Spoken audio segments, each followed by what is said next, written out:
How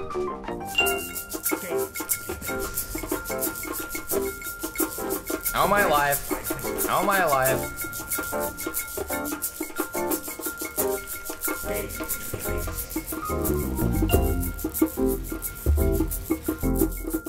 Welcome, it's your friendly neighborhood Badger here, and I am back for the first build in the Old School Cool series. Now what this is we're going through lots of previous leagues where there were certain meta builds or very popular builds that everyone was playing that have since fallen out of fashion for one reason or another.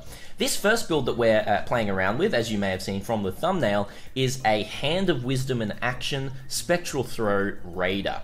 Now this build was very popular in Breach League because the Hand of Wisdom and Action, the weapon that this build is all focused around, is a Breach League unique, and it comes from Esh, and it's the upgraded version, basically giving you 1 to 10 lightning damage to attacks with this weapon per 10 intelligence. Now, at Breach League, it didn't have the clause of with this weapon, so you could dual wield these, and then basically get 2 to 20 lightning damage to attacks with every attack, which is one of the reasons why it was so powerful. Now, this build, look, I'm only at level 80, but the reason I'm doing this video now is because I can see the progression of this build just by playing it at level 80 and how it's feeling. It is an intelligent stacking build, so usually with things like this, intelligent stacking is a lot easier than what it used to be. You can get upwards of 2,000 to 3,000 intelligence with lots of investment.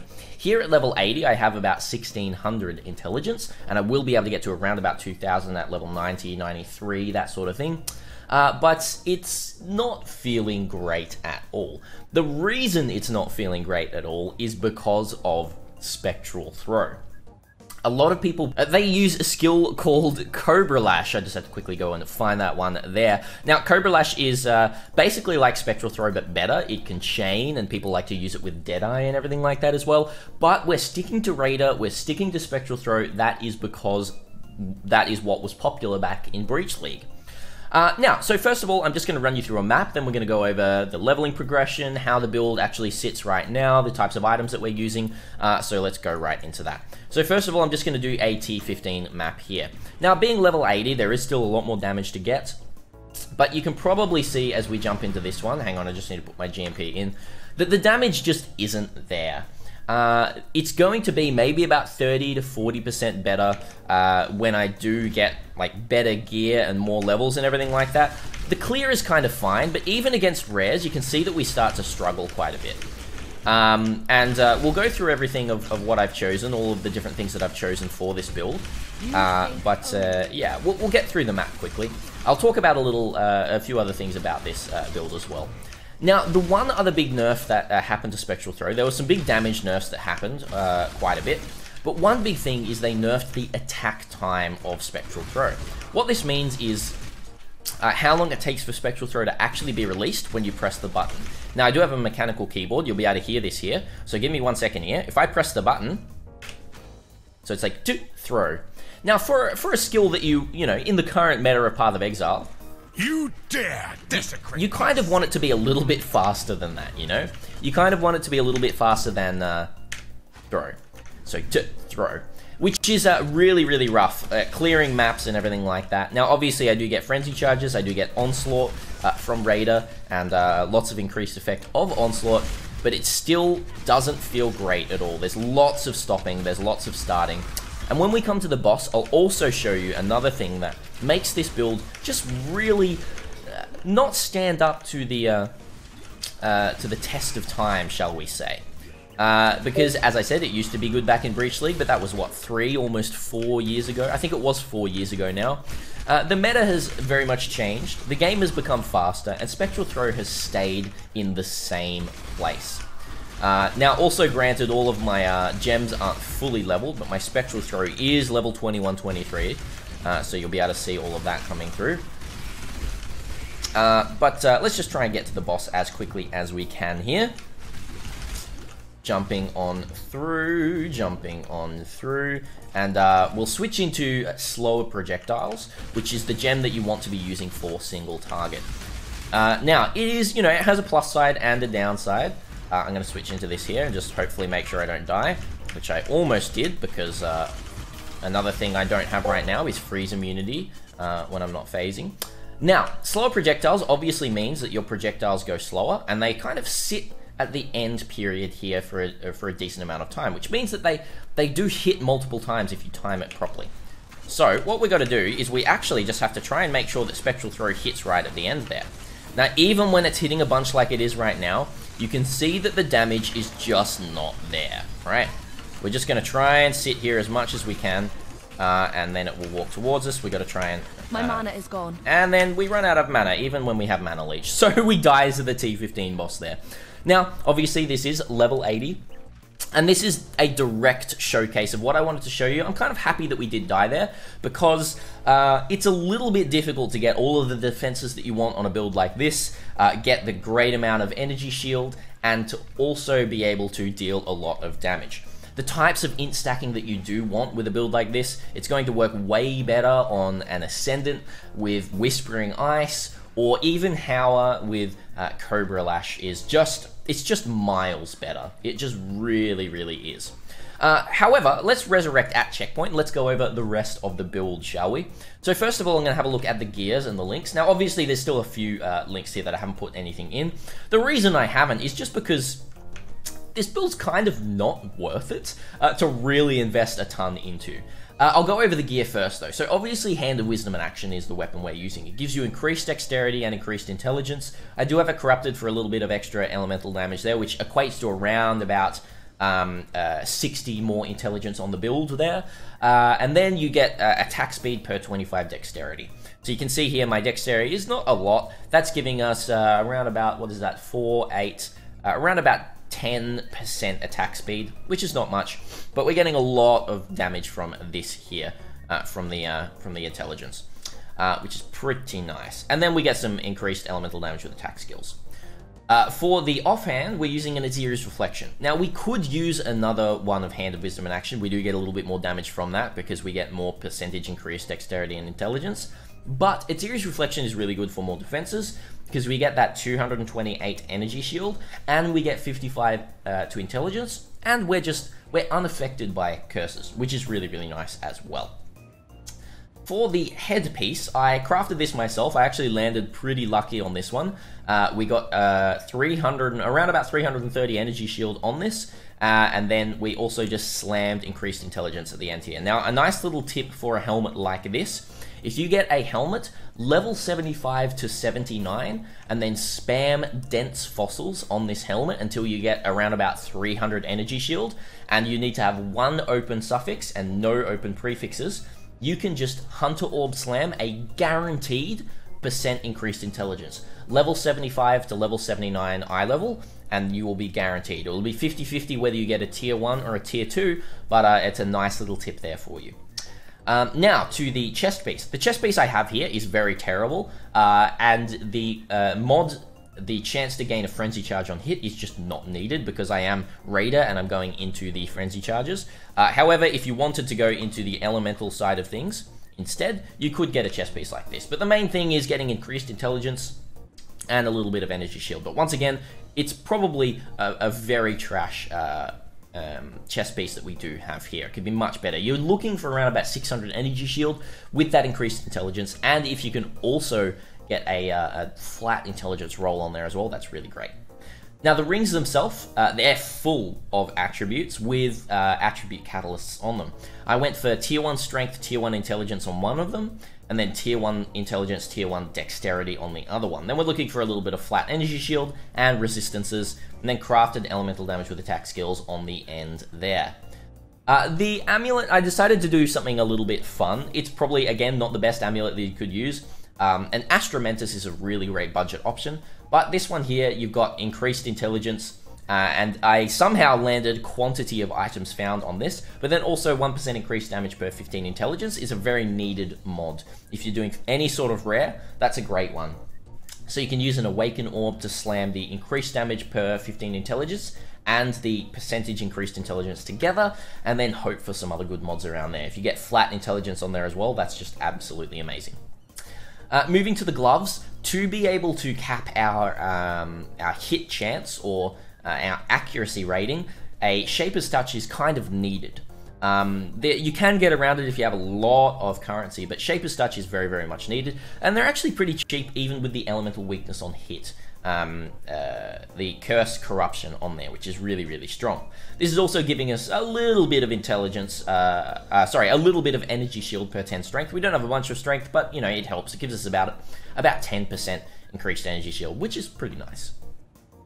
The belt itself is really great because you can get some pretty nice synthesized base belts for increased intelligence, and then the attribute modifiers actually increase that. So I got a synthesized belt with increased intelligence, and then I just slammed a deafening essences of spite until I got a tier 1 intelligence on there and a good bit of resistances as well. So that was pretty easy to craft myself. And same thing with the boots. I did get a synthesized boots with flat intelligence, slammed the essences of spite on there, and waited until I got around 30% increased move speed and over 100 energy shield, and that's basically it. Had a little bit of resistances on there. And the flasks themselves, lastly, I did balance all of my resistances, as you can see here, 99, 99, 99, so Wise Oak gives us the buff, the reduced damage taken buff for all of damage taken, which is really nice, all of elemental damage taken, I should say. And then we're using a Basalt Flask of Warding, although it doesn't need to be warding because we're immune to curses anyway, so we can definitely have something different there. The flasks aren't absolutely perfect for this build, but yeah. We then also have a Chemist Quicksilver of Adrenaline, it's really nice just to move fast. We do have a Aziri's Promise just for more damage and a little bit more leech.